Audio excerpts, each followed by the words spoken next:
नमस्ते साथीहरू। आज म तपाईहरूलाई क्रिकेट कहाँ र कसरी सुरु भयो, साथै नेपालमा कहिलेबाट क्रिकेट खेल्न सुरु गरियो भन्ने अन्तर्राष्ट्रिय गेम कहिले भएको थियो र को थिए कप्तान, आउनुहोस् आज यो भिडियोमा तपाईहरूलाई जानकारी गराउनेछौँ। एक समय क्रिकेट अङ्ग्रेजहरूले मात्र खेल्ने गर्दथे, तर त्यहाँबाट फैलिँदै आज विश्वभर खेलिने खेल बनेको छ।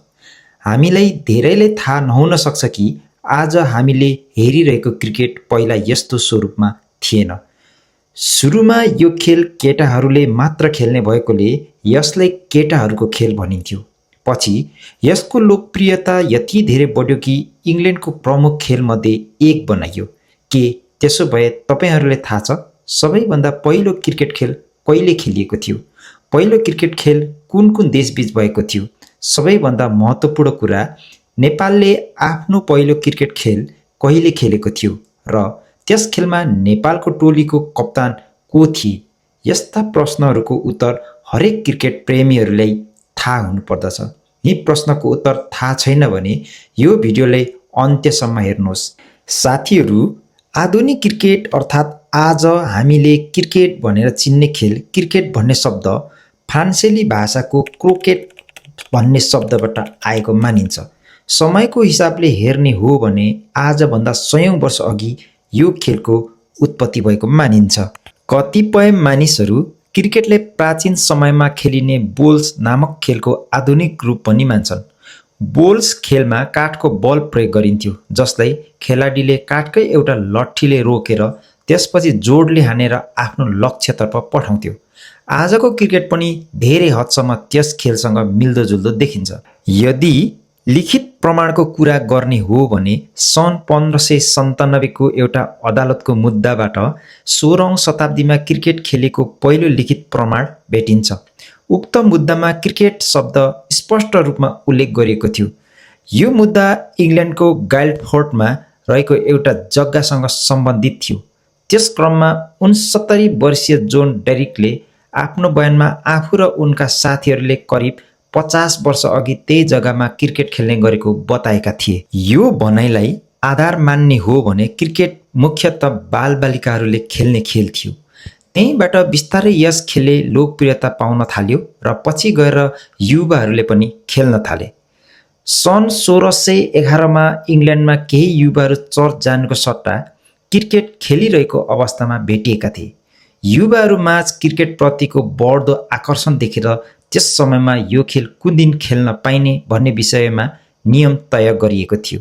साथीहरू, सन् 1611 नै त्यो वर्ष थियो जब क्रिकेट शब्दले इङ्ल्यान्डको शब्दकोशमा स्थान पायो। साथै शब्दकोशमा क्रिकेटको परिभाषा यसरी दिएको थियो: क्रिकेट एउटा यस्तो खेल हो जुन पहिले केटाहरूको खेलका रूपमा लोकप्रिय थियो र अहिले यसलाई वयस्कहरूले पनि धेरै खेल्न थालेका छन्। अर्थात् क्रिकेट पहिले बालकहरूको खेलको रूपमा चिनिन्थ्यो, तर पछि वयस्कहरूले पनि यसलाई खेल्न थाले। जब वयस्कहरूले क्रिकेट खेल्न सुरु गरे, उनीहरूले क्रिकेटलाई अझ रोचक बनाउन विभिन्न नियमहरू थप्दै गए। समयसँगै ब्याट र बलको प्रयोगलाई व्यवस्थित रूपमा समावेश गरियो र खेलले नयाँ स्वरूप प्राप्त गर्यो। बिस्तारै क्रिकेट धनी तथा उच्च वर्गका मानिसहरूको खेल बन्न पुग्यो र यसलाई शाही खेलका रूपमा पनि चिनिन थाल्यो। क्रिकेटको अन्तर्राष्ट्रियकरण सुरुमा केवल इङ्ल्यान्डमा खेलिने क्रिकेट 18औं शताब्दीमा आइपुग्दा संसारका अन्य भागहरूमा पनि फैलिन थाल्यो। क्रिकेटको सबैभन्दा तीव्र विकास यही शताब्दीमा भएको मानिन्छ। तपाईलाई थाहा होला, सन् 1844 मा विश्वको पहिलो अन्तर्राष्ट्रिय क्रिकेट खेल आयोजना गरिएको थियो।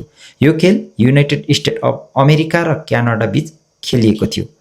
यो खेल 24 र 16 सेप्टेम्बर 1844 मा stadium George cricket club New York सिटीमा सम्पन्न भएको थियो। उक्त खेलमा क्यानाडाले 23 रनले विजय हासिल गरेको थियो।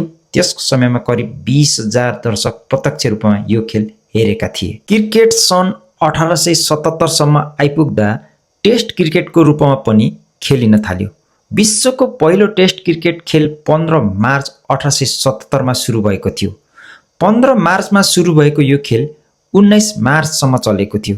यस पहिलो टेस्ट क्रिकेट खेलमा इङ्ल्यान्ड र अस्ट्रेलियाका टोलीहरू पहिलो पटक आम्ने सामने भएका थिए।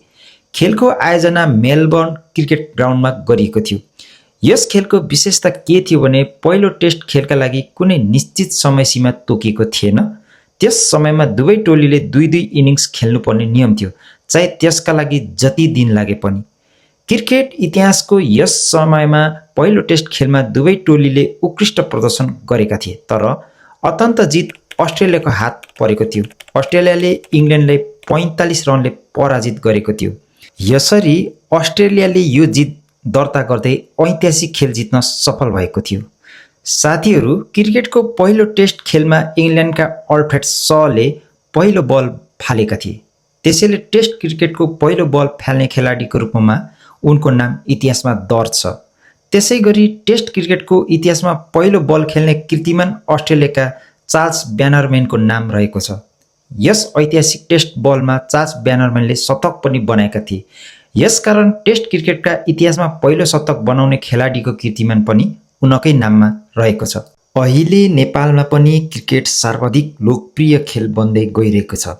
नेपालमा क्रिकेट खेलको सुरुवात राणा शासनकालदेखि सुरु भएको मानिन्छ। सन् 1920 को दशकतिर राणाहरूले बेलायतबाट क्रिकेट खेल भित्राएका थिए। सुरुमा यो खेल राणा परिवार र उच्च वर्गका मानिसहरू बीच मात्र खेलिन्थ्यो। पछि विद्यालय, कलेज तथा क्लबहरू फैलिन थाल्यो र सन् 1946 मा नेपाल क्रिकेट सङ्घ क्यानको स्थापना भयो। त्यसपछि सन् 1988 मा आइसिसीको सहायक सदस्य बनेको थियो भने सन् 1996 मा आइसिसीको सहयोगी सदस्यमा मान्यता प्राप्त गर्यो। त्यसपछि अन्तर्राष्ट्रिय खेल खेल्न ढोका खुल्ला भयो र नेपालले पहिलो अन्तर्राष्ट्रिय खेल सन् 1996 मा एसिसी ट्रफी खेल्यो।